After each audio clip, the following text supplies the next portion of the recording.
start again with your horizontal line, 3/4 of the way up. Draw your vanishing point, and then draw your square around your vanishing point. Remember, this is going to be the back wall of your room. Draw your dots, and then connect your dots, extending those lines out. Make sure that you are using the vanishing point and lining up the dots, even though you don't draw them all the way to the middle.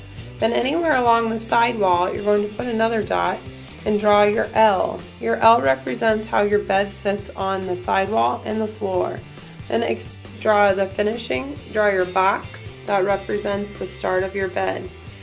Here I'm putting an end rail on, and then I'm going to draw the slant of my bed and round out the top to make it look like the pillow part of the bed. I'm drawing the underside of the bed, and there are lots of different ways you can draw the underside of hospital bed, so you can kind of look into that. Then I put a dot at each of the times that it changes direction. I connect all of these dots to the vanishing point. Then I'm going to end them the same way they start. Here they're starting horizontal, then the slant of the bed ends the same way that slant of the bed started. Here I'm shading it in just to kind of show the direction change with the slant part of the bed. Now I'm shading in some sheets, and I've used the vanishing point lines to help guide me in shading my sheets or creating my sheets. Now I'm going to make like an overhead light. I just started with a horizontal line and made it curved, kind of added some marks that represented lights.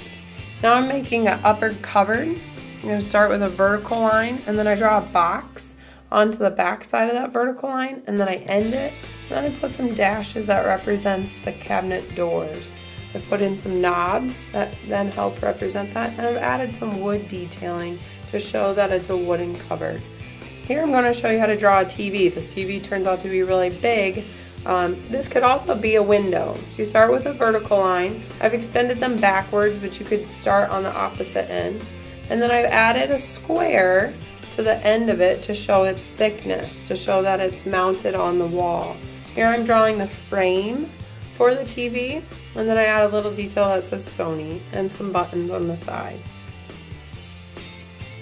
I decided to put in another cabinet under the TV. I have a lot of empty space there. So I start by drawing our square, drawing our 3 dots, and connecting those to the vanishing point. And we'll end it the same way it starts, vertical and then horizontal. And I decided to draw a middle horizontal line, vertical line to represent cabinet doors again with our knobs. And I shade under it to show that it's on the floor. The shading helps to give things kind of more depth. Then I'm creating a rug, and then I'll shade the rug to kind of make it look more like a rug. You can either color it in. I'm just shading with pen right now because that was the supply that I had.